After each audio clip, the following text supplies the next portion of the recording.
अस्सलाम वालेकुम dear students, मैं हूं आपकी टीचर डॉक्टर अनम और आज हम पढ़ेंगे क्लोनिंग ऑफ ट्रांसजेनिक एनिमल्स के बारे में। क्लोनिंग जो है वो एसेक्सुअल रिप्रोडक्शन है क्योंकि इसके अंदर आप सिर्फ और सिर्फ एक एनिमल को या एक पेरेंट को इस्तेमाल कर रहे हैं। ठीक है, अगर हम मेच्योर सेल्स को देखें तो उसके अंदर कुछ जीन्स जो हैं वो टर्न ऑन होती हैं और कुछ जो है वो टर्न ऑफ होती हैं। टर्न ऑन का मतलब है कि वो एक्सप्रेस कर रही हैं और अपनी प्रोडक्ट्स बना रही हैं, और टर्न ऑफ का मतलब है कि वो एक्सप्रेस नहीं कर रही हैं और उनकी प्रोडक्ट नहीं बन रही है। लेकिन जब आपने एनिमल की क्लोनिंग करनी है तो उसके लिए आपको सारी जीन्स का ऑन होना चाहिए, यानी कि जितनी भी जीन्स सेल के अंदर पाई जाती हैं वो ऑन हो, ताकि जब आप सेल को डिवाइड करें तो वो आराम से जो उसकी नॉर्मल डेवलपमेंट है उसमें काम कर सकें। ऐसा ना हो कि कोई जीन जो है वो ऑफ हो जिसकी वजह से नॉर्मल डेवलपमेंट जो है बेबी की वो ना हो सके। अब देखा जाए तो ये काम तो बिल्कुल इम्पॉसिबल लगता है कि मैच्योर सेल को इस्तेमाल करते हुए आप क्लोनिंग कर लें, लेकिन ये इम्पॉसिबल काम पॉसिबल हुआ 1997 में, जब रोजलैंड इंस्टीट्यूट स्कॉटलैंड के जो साइंटिस्ट थे उन्होंने क्लोन शीप बनाई जिसको हम डोली कहते हैं। अब साइंटिस्ट नॉर्मली उस मेथड को यूज़ करते हुए रूटीनली जो है वो एनिमल की क्लोनिंग करते हैं, लेकिन ह्यूमन क्लोनिंग अभी तक जो है वो प्रोहिबिटेड है। एथिकल इश्यूज़ की वजह से उसको आप परफॉर्म नहीं कर सकते हैं। अब हम देख लेते हैं कि कौन से स्टेप्स हैं जो कि हमें क्लोनिंग के लिए रिक्वायर्ड हैं ट्रांसजेनिक एनिमल्स की।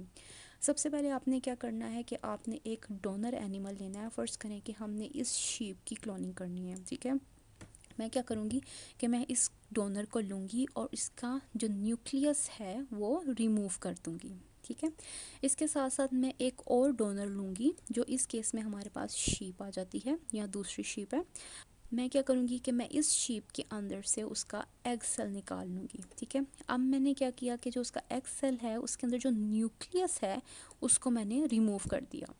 यहाँ पर मेरे पास एग सेल तो है लेकिन उसके अंदर कोई न्यूक्लियस मौजूद नहीं है। इसके अंदर मैं क्या करूँगी कि ये जो न्यूक्लियस मैंने दूसरे डोनर से निकाला था वो वाला न्यूक्लियस मैं इसके अंदर इंसर्ट करके एक फ्यूज्ड सेल बना दूँगी। ये वो फ्यूज सेल है जिसके अंदर एग एक अलग शेप से है और जो उसका न्यूक्लियस है वो अलग शेप से है।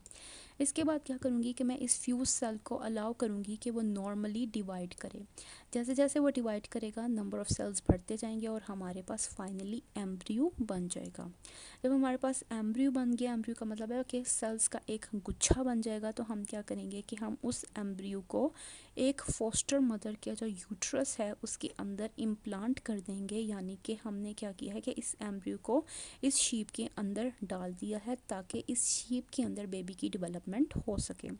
अब क्या होगा कि यहाँ पर बेबी की डेवलपमेंट होगी और उसके बाद जो हमारे पास बेबी आएगी वो हमारे पास क्लोन्ड लैम्ब आएगी, क्योंकि उसके अंदर इस शीप का न्यूक्लियस और इस शीप का एग मौजूद है।